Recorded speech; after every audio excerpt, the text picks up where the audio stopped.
Assalamualaikum warahmatullahi wabarakatuh. Salam otomotif. Hari ini saya akan menjelaskan prinsip kerja sistem AC atau air conditioner pada sebuah mobil. Di sini di trainer ini simulatornya kebetulan punyanya Avanza, tipe Avanza. Di sini ada wiringnya, di sini ada pressure-nya, mengukur tekanan rendah dan tekanan tinggi. Ini sudah ada temperatur pada kondensor, pada evaporator.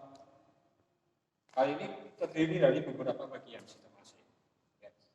Saya mulai dari yang bagian komponennya dulu. Kebetulan ini tidak di mobil sehingga kita pakai bantuan motor listrik. Kalau di mobil dia langsung mesin, tapi kalau ini kebetulan di trainer sehingga kita menggunakan motor listrik. Yang pertama adalah kompresor. Kompresor, di sini komponen AC yang paling utama adalah kompresor. Kemudian ada kondensor di sini.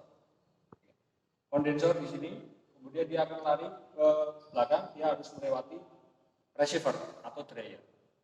Kemudian masuk ke sini, box ini. Di sini ada blower dan evaporator di dalam sini. Komponen utamanya kurang lebih seperti ini. Kemudian lanjutnya adalah hal yang berikutnya, ada dua selang utama. Di sini ada selang yang kecil sama yang besar, atau selang setengah sama 5/8. Biasanya kalau dari bengkel atau teknisi dia akan menyebutkan seperti itu. Nah, fungsi-fungsinya atau cara kerjanya seperti apa? Sebelum masuk ke sistemnya, saya masuk ke wiringnya dulu. Ini adalah sistem kelistrikannya. Sistem kelistrikannya, di sini ada panel-panel. Ini yang di kabin. Ini untuk pengendalinya. Kemudian ini adalah siripnya yang masuk dari blower, hembusannya masuk ke ruang kabin atau ruang penumpang pada sebuah mobil. Yang di sini panel ini dia untuk mengatur kecepatan kipas dari blower, dari blower.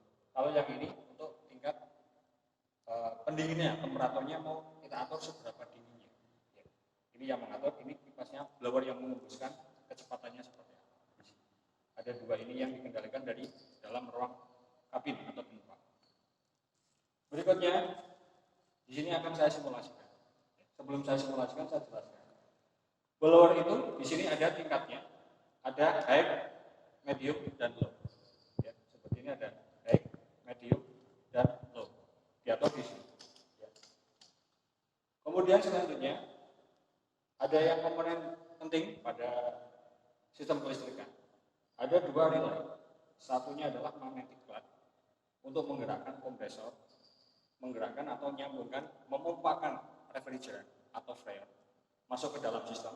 Itu ada magnetic clamp. Prinsipnya untuk menggerakkan kompresor atau memompakan refrigerant. Kemudian ada relay untuk blower. Ada relay untuk blower. Ada dua relay ini. Kemudian di sini ada nanti termistor. Termistor dia untuk mengatur tingkat seberapa temperatur yang dibutuhkan. Kalau misalnya sudah putus, dia akan memerintahkan magnetic clamp itu untuk tidak nyambung. Tidak nyambung atau kompresor tidak memompakan lagi. Itu untuk fungsi dari termistor. Dia berhubungan dengan suhu yang diinginkan. Jika suhu dinginnya sudah dicapai, maka dia berhubungan dengan termistor, dia akan memerintahkan magnetic clamp untuk memutus sehingga kompresor itu tidak memompakan refrigeran. Begitu suhunya sudah lebih panas atau tidak sesuai yang diinginkan, dia akan bekerja lagi. Itu untuk termistor. Berikutnya, dan sistem. Sekarang kita kembali lagi sistem sebelum saya simulasikan. Ke sistem. Dari kompresor ini, dia akan memompakan refrigeran yang tadi bentuknya gas sudah melemah dari evaporator. Dia akan masuk ke kompresor. Dari kompresor ini refrigeran akan dipompakan. Karena dipompakan, refrigeran itu pasti temperaturnya naik. Kemudian tekanannya naik karena dipompakan.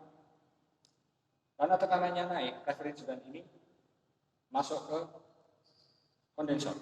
Dalam kondensor ini dia masih bentuknya campuran antara gas, kemudian ada yang cair. Karena kompresor dibuat sirip-sirip seperti ini. Ya, kalau di mobil ada yang bentuknya seperti ini, adanya namanya radiator. Ya.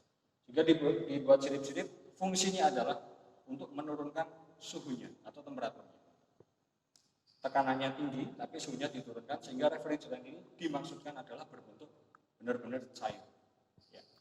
Karena kondensor dibuat seperti ini, kadang tidak mampu dia, sehingga dibantu oleh kipas atau fan di belakangnya. Fan ini akan membantu lebih cepat mendinginkan sehingga refrigeran ini berbentuk cair. Setelah berbentuk cair, dia akan masuk ke receiver. Ya. Receiver atau dryer. Fungsinya untuk menyerap uap air. Begitu dia yang cair, dia akan letaknya di bawah daripada uap air.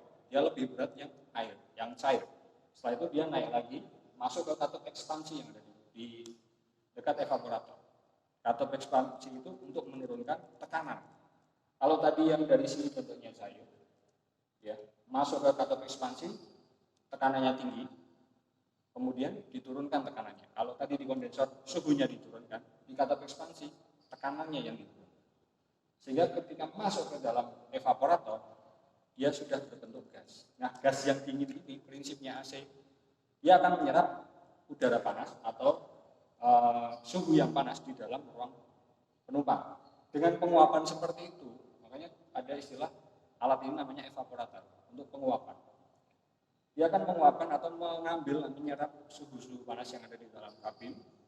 Karena tadi freonnya tadi yang masuk ke dalam sistem evaporator sudah dingin, dia akan dihembuskan oleh blower. Kurang lebih sistemnya seperti itu. Kemudian setelah dia turunnya tadi suhu dan tekanannya sudah menurun atau rendah, dia akan masuk lagi ke kompresor. Seperti itu namanya sirkulasi atau sistem sirkulasi. Dia akan dipompakan lagi masuk ke sana, kemudian disaring oleh receiver, kemudian masuk lagi ke katup ekspansi, baru ke evaporator. Seperti itu. Nah, itu kurang lebih cara kerjanya. Sekarang saya akan mensimulasikan seberapa. Di sini ditunjukkan, ya, ada dua pressure atau manifold gauge. Tekanan ini adalah tekanan rendah, yang biru, yang merah ini adalah tekanan tinggi. Ketika mesin ini belum bekerja atau sistem AC ini belum bersirkulasi, tekanan ini akan menunjukkan jarum yang sama atau ukuran yang sama. Ya, atau ukuran yang sama di sini ditunjukkan dengan 100 PSI. Ini juga sama 100 PSI. Sekarang kita simulasikan agar dia bersirkulasi. Ketika bersirkulasi, suhunya berapa sih?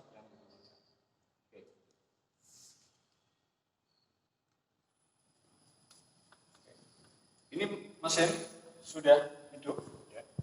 Ini mesin sudah hidup.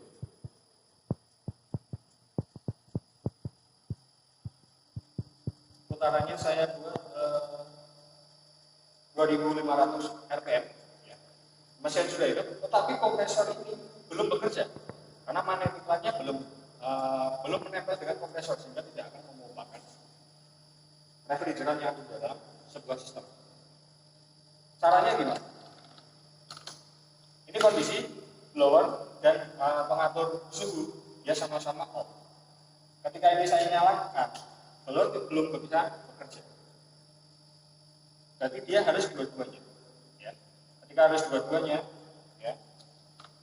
Ketika ini off, blower dia tidak akan, karena dia mengambil listrik, sumber listriknya dari aki mobil.